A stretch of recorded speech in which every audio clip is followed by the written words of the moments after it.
No. Okay. Cool. All right. Okay. Well, here we go. Coming down in three, two, and one. Hey, welcome again. Another Brewery Underground podcast is underway, and well, you know what?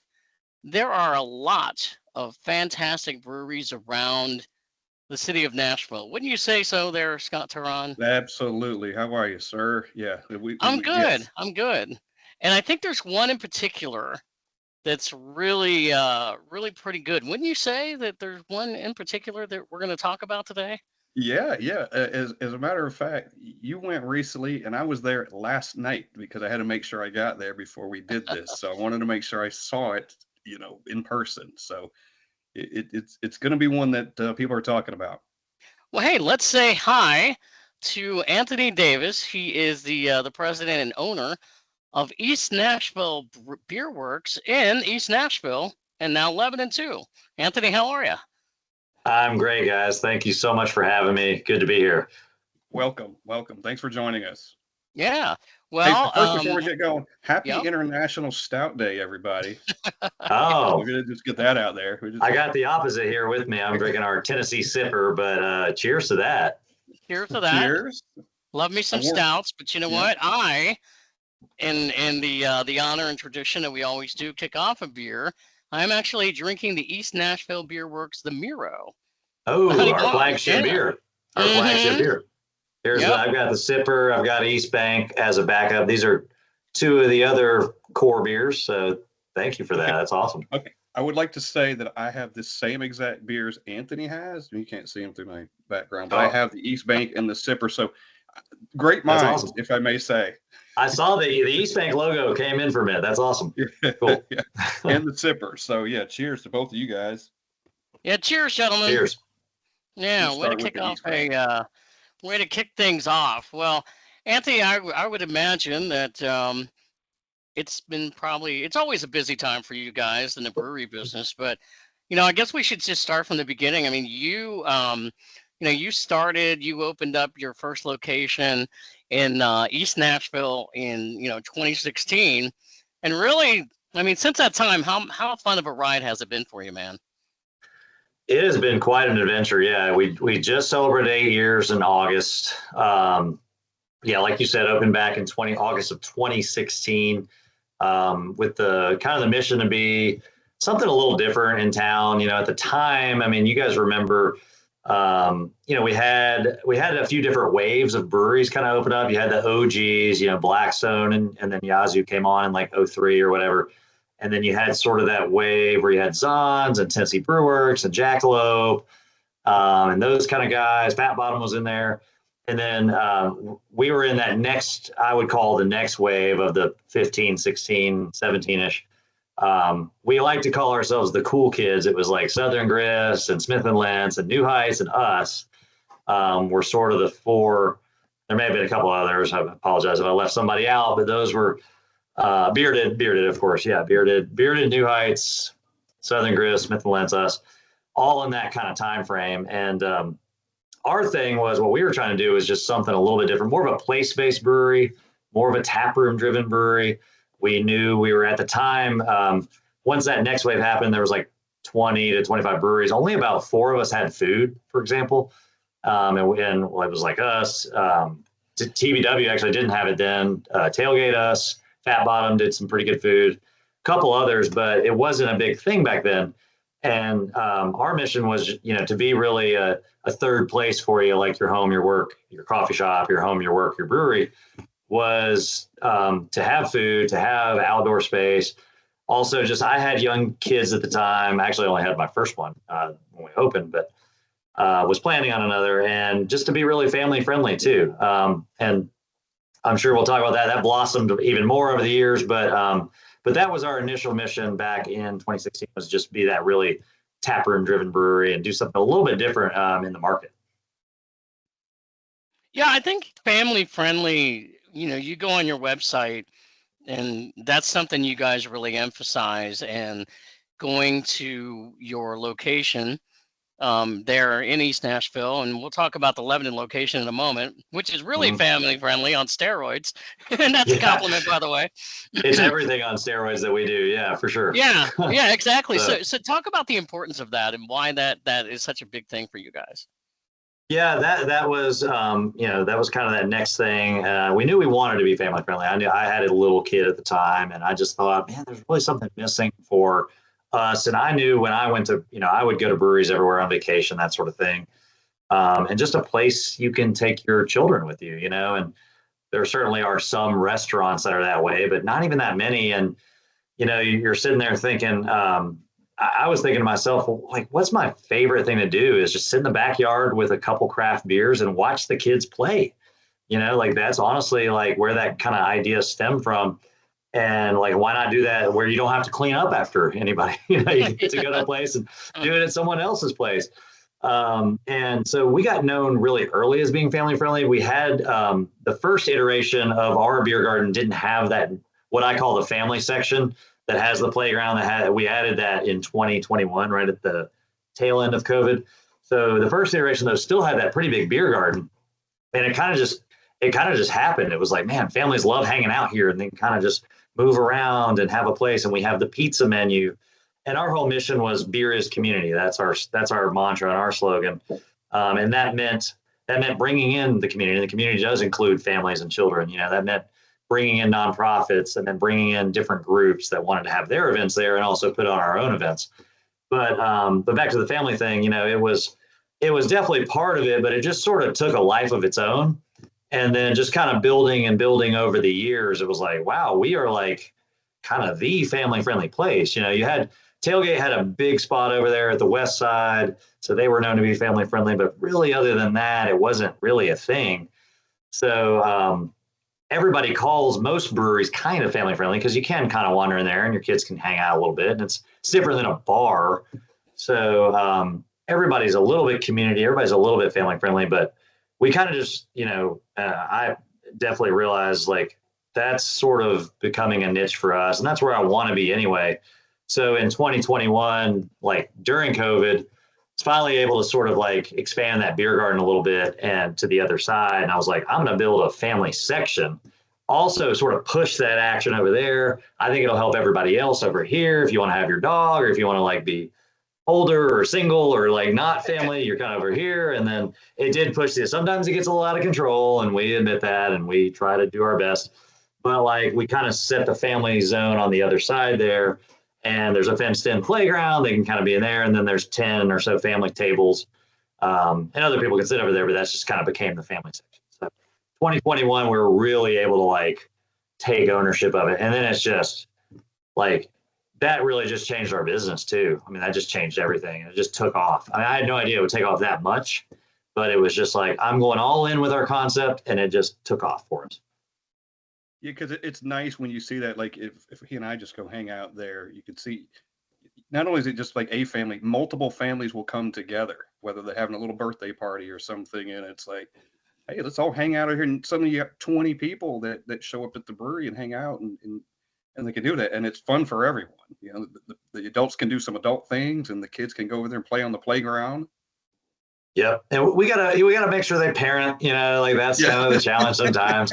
And then most are very, very cool about everything and good about it. And they got to parent, they got to watch them. But yeah, it's just like, again, it's that backyard thing. We're just having a couple pints, and we got good hearty food that like, you're not going to get wasted or something, because here come the pizzas, here comes the house-made hummus, salads. It's all coming to your table. And so they got plenty of food, and the kids can be fed. And we don't even have a kids menu because we do pizza. We're just like, get a cheese pizza, get a pepperoni pizza. And so, yeah, there's just something for everybody. And we do the sodas and stuff for the kids, and juice boxes and goldfish. We just went all in on it. And we do, baby changing station in both men's and women's, and have high chairs. Just doing it right. And then again, like as you mentioned, the full playground. I was, when we built that section, I wasn't sure I was going to go full playground. I, as you guys know, I was a Metro Council member, and I was used to what a playground cost to Metro, because they like do all the groundwork and all that stuff, and it was like 6 figures. And so I was like, well, I'm just going to like build a fenced-in area, stick some toys in there. And then I kind of got to pricing and I was like, oh, it's actually not that bad. It's not like we don't have to do it like the way a park would. So it wasn't that bad. So I went and did the full playground, and yeah, it's become a gym. And like you said, people come in, multiple families will meet up, Yeah. and all in all, it's a good vibe. We get a few people complaining about like they're too family friendly. Sometimes it does happen, and I just say like, look, again, beer is community. Kids are part of the community. Dogs are part of the community. Everybody's part of the community. So, we're not for everybody. If you're just like super annoyed by families, then that's fine. Yeah. I get it. I get it. But if you didn't have it, you'd have the other side complaining too. You guys aren't family friendly enough. We can't bring our Right. kids out, or just that kind of thing too. So you can't please everyone. But Yeah, you can't bring kids to just some regular bar normally, right? I mean, so like that bar is on every block in East Nashville. Like we have that bar on every street. Yeah. So like we're like one of the, as I talk to other parents about in East Nashville constantly, because I'm in elementary school with my kids and stuff. It's like, yeah, we're like one. Where else do we go? Where do we go? Like there's Boom Baz, there's us, there's like El Fuego, a good Mexican place. There's like nowhere else to go. Nectar and Donaldson. So that's where we go, to places like us. Yeah, and if dad's got the young one Saturday afternoon, mom's out shopping. He's like, well, I want to get out of the house. Where can I go? I can take the kids. Let's go to the brewery. Let's go to East Nashville Beer Works. Stick a couple pizzas in front of them, and we got the football games on. We got a big LED screen at East, and what we got out at Wilson is everywhere. But yeah, it's like dad can watch the games, mom can watch the games or whatever, and we also, we're kind of like the something for everybody thing is a big thing for me. Like we have a full cocktail menu now. We've always had wine and cider and other stuff. I've had a wine only license. I like to say I was a brewery pioneer on that in town. At least I had a wine only license, man, like probably 6 years ago. And I resisted full cocktails for a while just because I didn't want to infringe on that family friendly thing. But then I was like, like California, a lot of other places have like, you have a margarita. I mean, a good Mexican place that's family friendly. I was just like, okay, I'm just going to go full cocktail. And I knew I was going to do it at Wilson County. So I went ahead and did it at East starting this past April. We went full cocktails and just a signature and a seasonal list. And that's been great. It's been cool. Like we're not having any trouble. We don't do shots. We'll do a neat pour, if you want kind of neat, but we won't do a shot. We don't have shot glasses. And it's still family friendly, and we got cocktails. Yeah. I know we have so many questions for you, but I think the timely one really want to talk about, because I know how much excitement there has to be, and I was just there, so I was really excited, is talk about your second location that just opened up in Lebanon. Yeah. Because that was just weeks ago. It's almost a month. It's 3 weeks. I think we're hitting a month tomorrow. I think we soft opened on a Friday, so exactly a month ago. But it has been a whirlwind, man. It has been nuts out there. It's been very consuming, and in a good way. I mean, people are showing up. So kind of rolling it back. That we started that vision right as I was opening that family section when that took off in 21, as I mentioned earlier. We weren't really out of COVID yet, but it was like coming out of COVID. We were COVID friendly too, because we were like an outdoor thing, and that was really cool. And we opened that new section, that family friendly. And it was just like, this keeps taking off. We may need more beer. We were capped on what we could brew. We've been capped at like 2,000 barrels for years now. So there was the brewing angle of it. And then it's also like, well, if we do another place, obviously we want a big tap room, right? We are very tap room driven. That's our thing. And, so planning probably took a year, and then architecture took a year. I mean, we've been at this pretty much 3 years. So it has been a labor of love. It's been very consuming.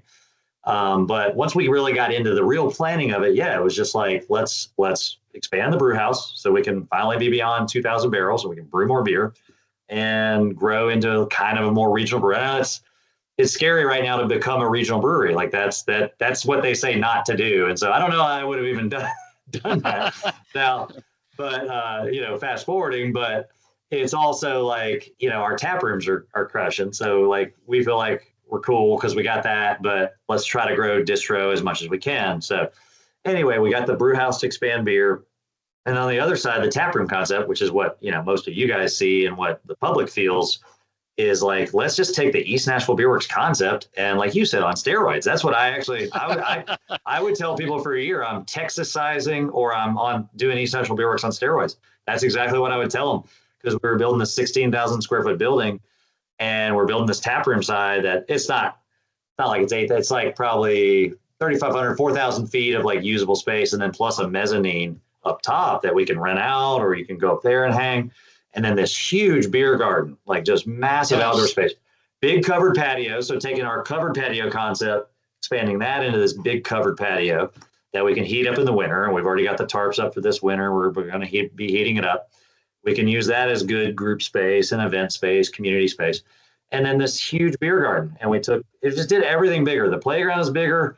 We have a bigger beer garden. We actually were able to do a fenced-in dog area at this one. So we have a, quote, dog park.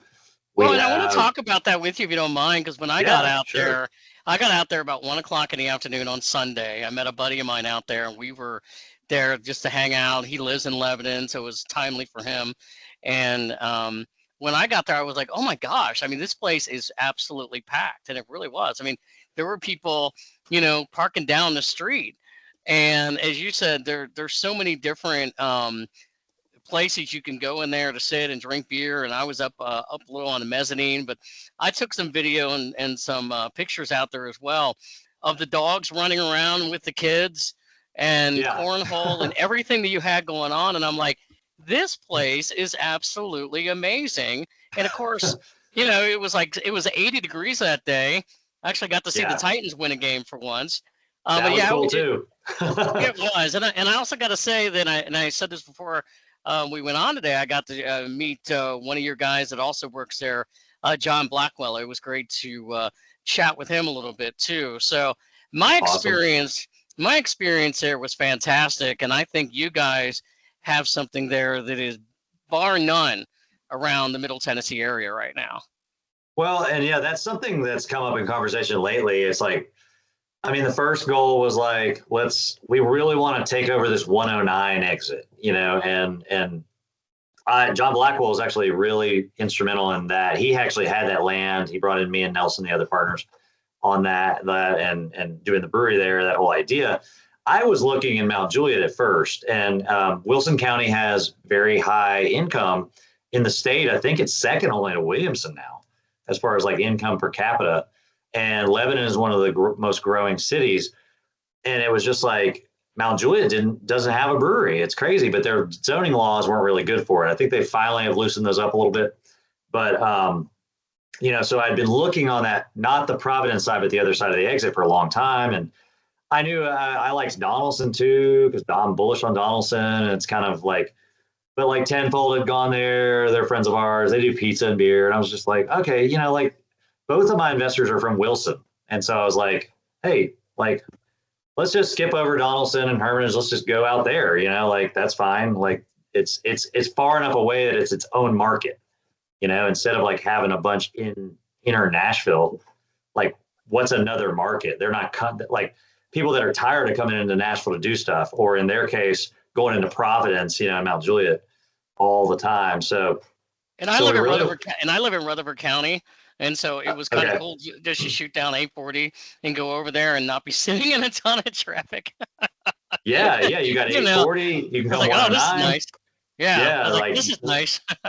We're hoping for some borough people like yourself. We're hoping for Gallatin, because the other side of 109 is Gallatin and Hendo. So, I mean, it's just, it's been really crazy. But, we just wanted to build like a really neat concept there. So, based on, I know you've been open a month out there, but can you tell, or have you talked to people who have visited the brewery out there, and where are they coming from currently? Can you tell? Yeah, I mean, we're getting a lot of locals, sure. I mean, a lot of Wilson County plates. And back to that, we knew that exit was going to blow up. So they got a Publix there. I mean, that's all the market research you need. That exit it's West Lebanon, so it's like we were in Lebanon, but it's on the border, we're close to Mount Juliet. There are some breweries in downtown Lebanon, which are doing a good stuff. But they're like 15 minutes away from us. We're back way back towards Mount Juliet in this West Lebanon area. So, but yeah, we're getting from all over. I feel like we are getting a lot of Wilson County plates in the parking lot. But like yourself, Steve, I've seen a lot of. I mean, I've been talked to some Murfreesboro people. I talked to a Gallatin person Saturday when I was there, so they're coming up a little bit. There's even people coming from town. I mean, just because they've heard about it, they're just like, "Oh, I had to come out here and check it out." So, but it's definitely more local, but Wilson, but a lot of Mount Juliet for sure, and even people coming from downtown Lebanon. So we're here for it, man. We're just like it's been like I said, a whirlwind of a start. The weekends have just been bonkers. Our big, just like any opening, our biggest thing was like keeping up with food ticket times, and the bar kept up pretty good. We didn't roll out cocktails at the beginning. We didn't have our liquor license anyway. I finally got that 2 days ago. So we have wine starting today and some RTDs. For those of you that might want to come out and check it out, that your partner's not a beer drinker or whatever. If you're listening to this pod, you better be drinking beer. But if you've got the partner that wants to come out with, and we've got wine now. We always have Disc Insider. We got wine. We got RTDs, ready to drink cocktails, and we'll roll out our full cocktail program hopefully in the next couple weeks. So well, I did have out there. I did have your sour season, which was really good, and I also had, because it is that time of the year, I had to have one of your pumpkin beers, and had the it's a pumpkin thing. So really enjoy both of those beers out there that day. Nice. We're proud of that pumpkin. Yeah, it's our red ale, Fire of the Century. So we have a different base than a lot of people. It's a really good malty red, and then just throw in the usual pumpkin stuff. But yeah, we're not crazy about the whole pumpkin thing, but we will kowtow to the pumpkin lords and play the game. Tis the season, right? Yeah, absolutely. It's really good. I ended on that beer last night at the new location on that pumpkin one, and it was really it's a damn good pumpkin beer. You did well with it. Awesome. And sour season, it's one of our 4 core. You mentioned Miramiel is our flagship honey blonde. We got the Citra IPA and our Tennessee Sipper, really light.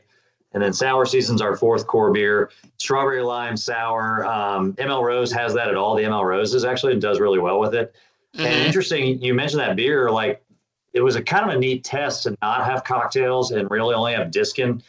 A lot of women ordered sour season. A lot of people did generally. I mean, we get everybody, but like a lot of women that I think might have ordered something else were ordering that just the first couple of weeks. And we're digging it. It was awesome. It's just been that was moving really well out there.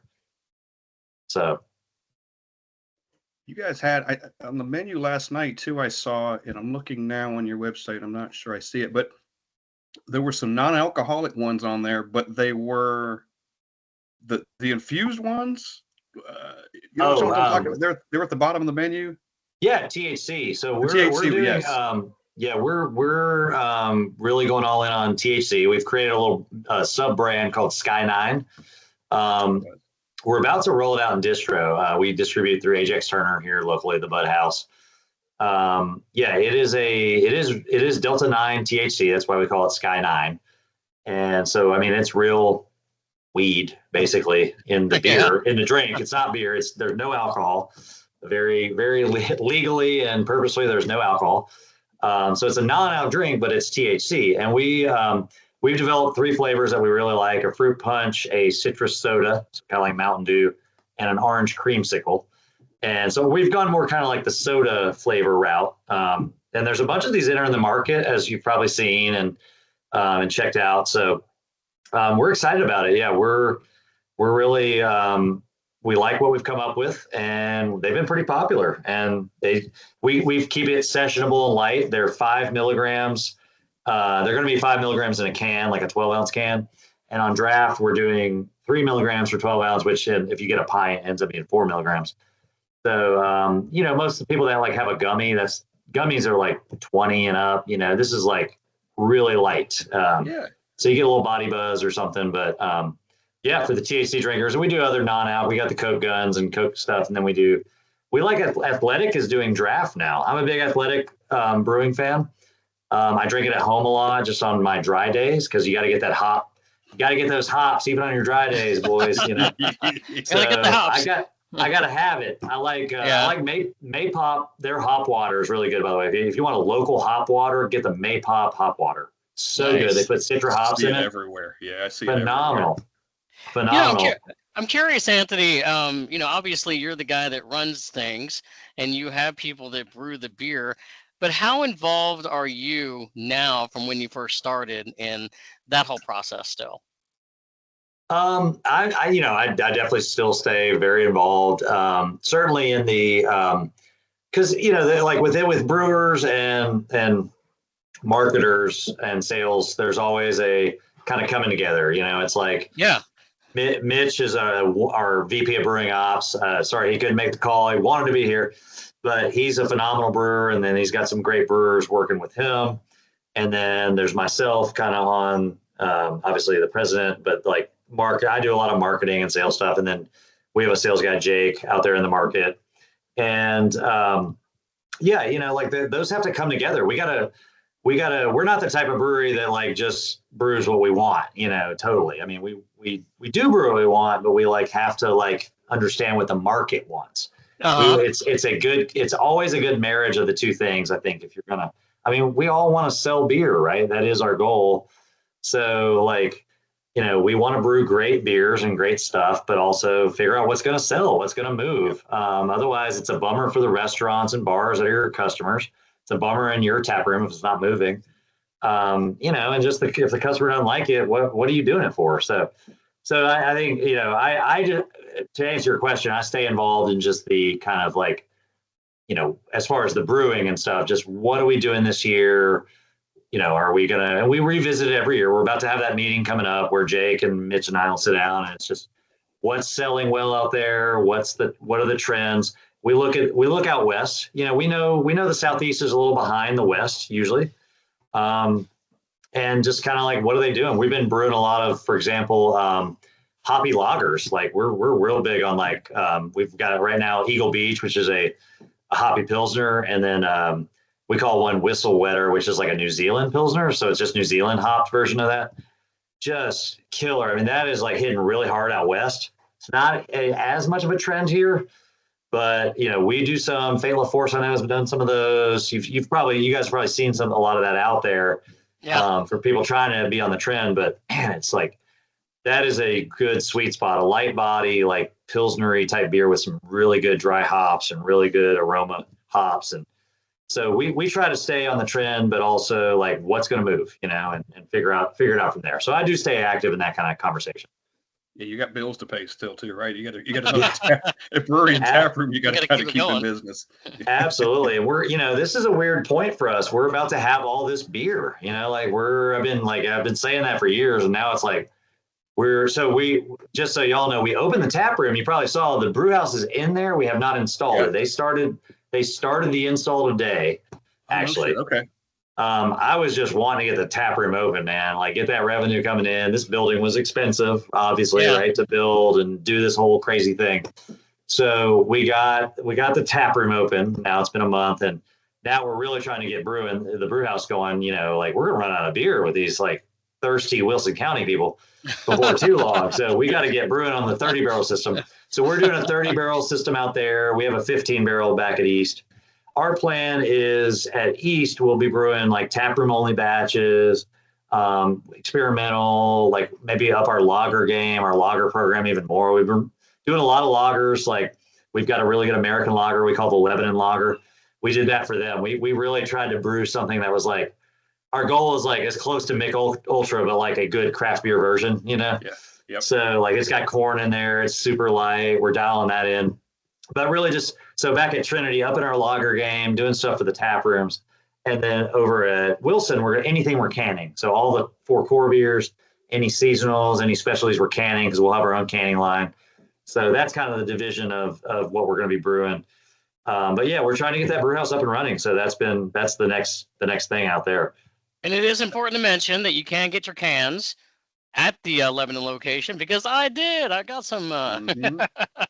Totally. Yeah. We got them for sale. We like built this nice. You saw the doors into the cooler, really cool thing. And of course, at East you can get cans, and then at all the retailers, We're in a few Krogers, but we're mainly and we're in Trader Joe's. We're in all the turnip trucks, all the Whole Foods, and a lot of your independents. So like Sinkers, Main Street. If you're Main Street. I in, was there today and that's where I got that from, Main Street. I love Main Yeah. Street. oh, nice. Oh, Main Yeah. Street's awesome. Great partners Mhm. of ours. Yeah. Actually, Aaron, the manager, is out in Wilson County. He hangs out there, so he lives out there and he hangs at our place.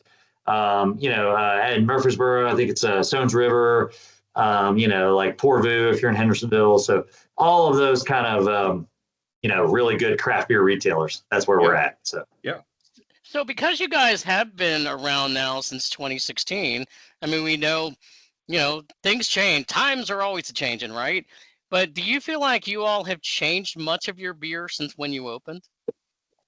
yeah, we have absolutely we have. We've dialed in the stuff that we've done forever. We think we've improved on Nero and East Bank and these beers over the years. We've gone to some cleaner yeasts. We've done some things that, we're dry hopping more, things that as those trends change, like when things got more aroma hops and like hazies took off, right? Obviously, that sort of thing. Even a beer like East Bank, this is now it's all hazy or West Coast, right? We kind of consider this in between, I guess, so like an American IPA, but it is a like modern fruity floral hopped IPA. So we started dry hopping a lot more and just doing more aroma hops. But I mean, we definitely have evolved over the times. We certainly are looking at the trends, and just like Brew Willis is another example that's about to come out for winter here. We call it our winter IPA.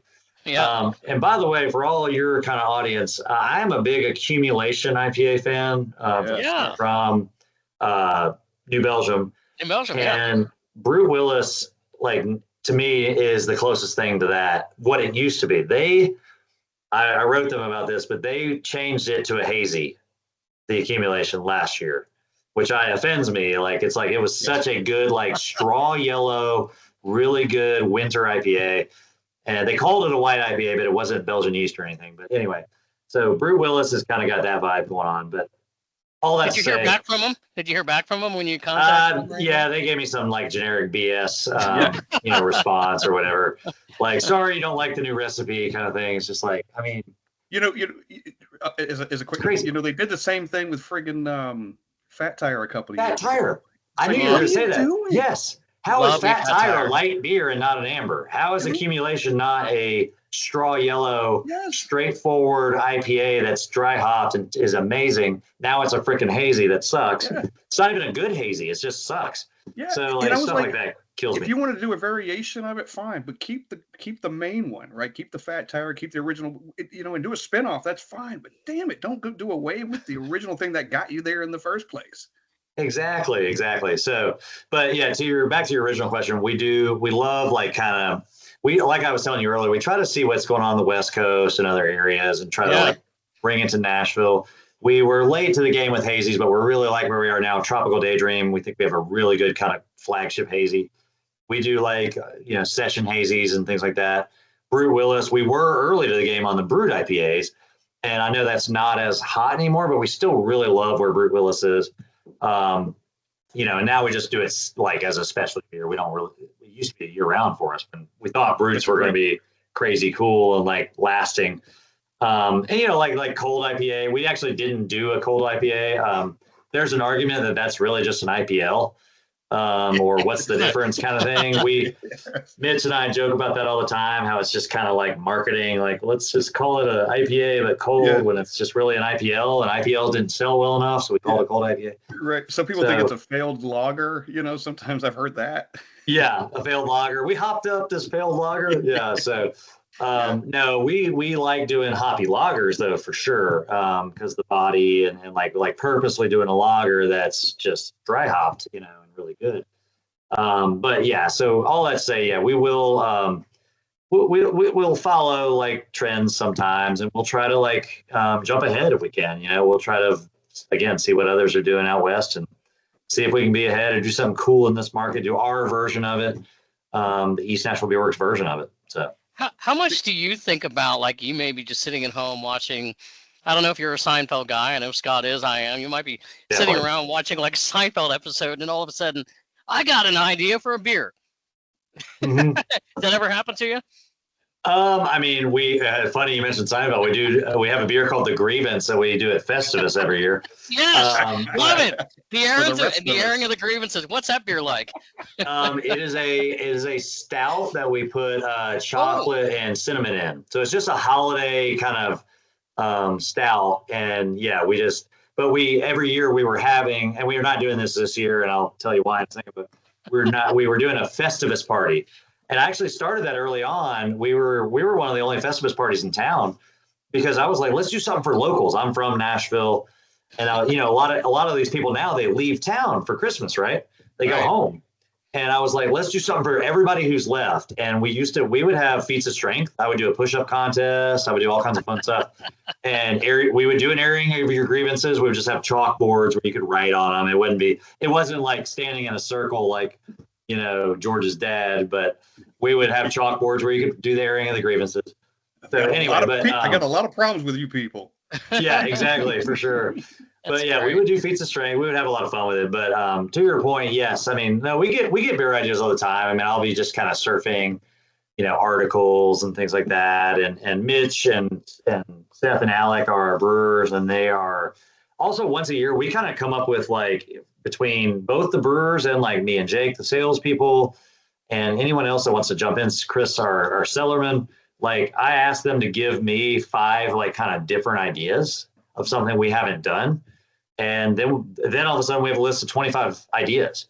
So we do that once a year, and yeah, and then we kind of approach things with a baseball metaphor in that we might brew something, and so that's in like single A, it's going to be like taproom only, right? Mm-hmm. And then it's like, oh, we're going to send a little bit to distro this next time. That's double A. Triple A is this is becoming a seasonal, right? It's triple A, and then like major leagues is like it's a core beer. It's that good. It's gonna take over a core beer. So You're on the right sort of, podcast because we're baseball guys. oh, nice, cool. So yeah, we kind of approach our like graduating beers in that manner. So Well, some of your beer names are cool because they're associated with not only just East Nashville, but kind of Tennessee as a whole. You've got yeah, Woodland Street, I guess Sultana Ave, which is a new one for me last night. You're kind Mhm. of keeping some of the beer names local for the local geography, if you will. Yeah, absolutely. That is very purposeful. And that started in the beginning. We had Cumberland Punch, which was Cumberland River. Miro Miel is actually the Spanish name called Nashville, the Miro District, and the Miel is Spanish for honey. So it was like the Nashville honey. Tennessee Sipper, of course. East Bank, like now East, we were ahead on the East Bank thing. The East Bank is like a thing now, right? With that big project they're doing. Oh yeah, we've been calling it that since 2016, but yeah, like we love the local angle. Tennessee, we do our Tennessee Pilsner is actually really good. That's a beer we use all Tennessee grain. There is a farm here, and they mill it over, I think, elsewhere in like North Carolina with Riverbend malt, but we get it shipped in. But it is from a Tennessee farm, so we do a Tennessee Pilsner every year. That's really good. So yeah, like you said, we're always trying to tie in. That's part of that beers community thing, man. That's like just tying into the local. Yeah. And that started from the beginning. I was a city council member. That's why we named it East Nashville Beer Works, just to be like ingrained in the community. And it was just like, that was I mean, I was back and forth on that. I've had distributors be like, you're limiting yourself, you're calling it that. And I'll always say, have you heard of Brooklyn? Yeah, really. Brooklyn Brewery, Yeah, nobody questions that, do they? That's a neighborhood. Brooklyn's a neighborhood, guys. Or have you heard of Something Creek? Or like, I'm like, how everybody, I don't know why people ask me that. I think there's a little bit of like kind of, oh, East Nashville's run down kind of like mentality. That's first of all wrong. And second of all, like, it is wrong. Like, I mean, you don't say it about Brooklyn. Why would you say it about East Nashville? You know what I mean? Like, it's just a weird thing to say. But I've gotten it a lot over the years. Like, why, like people, when we were opening Wilson, you going to call it East Nashville Beer Works? Yeah. Like, we're a regional brewery now. We're going to call it the Wilson County Taproom. Yes. We're going to have, I've got good branding. So like East Nashville Beer Works, Wilson County. or we've done an ENBW Wilco, which is kind of a kitschy, cool thing. But yeah, like, we're all in on that local thing. We're all in on that neighborhood, like, community thing. So that's the naming the beers, the naming of the brewery, the beers community. That all does tie together. Yeah. You mentioned obviously you were a Metro Nashville City Councilman. I believe, if I've got this right, from 2011 to 2019. Is that right? That's it. Yeah. Okay. 8 years, 2 terms. Yeah. So during the time you're a Metro City Councilman, you're also opening up a brewery. Yes. Yeah. I was, that was, I'll let you take it from there. 2015, it was a crazy time. 15 and 16 were really wild for me because that summer of 15, I'll always say, is like the hardest summer. I might be topped now by the Wilco stuff, but I had sold my web design company. I was working for I ran a company called iDesign in East Nashville, working for the company that bought that company, serving on council, running for council. I had to run a whole campaign that summer in 15 while I was serving, and also trying to get the brewery off the ground so that I could leave the other company that had bought iDesign and get the brewery going as my dream, So that was crazy. So yeah, it was a wild time. What made you sorry, Scott. What made you let me rephrase the question. This one's going to be edited. It's all good. No, I'm editing this one. It's funnier just to let it roll. Yeah, really. Yeah, really. When did you start getting the idea that you wanted to open up a brewery? That's a great question. I was way into craft beer during that whole early teens era. And my craft beer journey started, I used to go to Saucer back in the early 2000s. I got out of college in 2002. My craft beer, I was, playing beer pong and drinking, champagne and beers, High Life or whatever, like everybody else. And then started going to breweries, started going to the Saucer, mainly started seeing Yazoo in bottles around town, at networking events. I was like, oh, that's cool. We got some breweries. And, but fast forward really around 2011, when I was running for office, actually, I would go to Village Pub all the time, which was a really cool spot over here in Inglewood. Still is a cool spot in Inglewood. Have the Sweetwater IPAs. They had the pretzels and beer cheese. Loved that spot.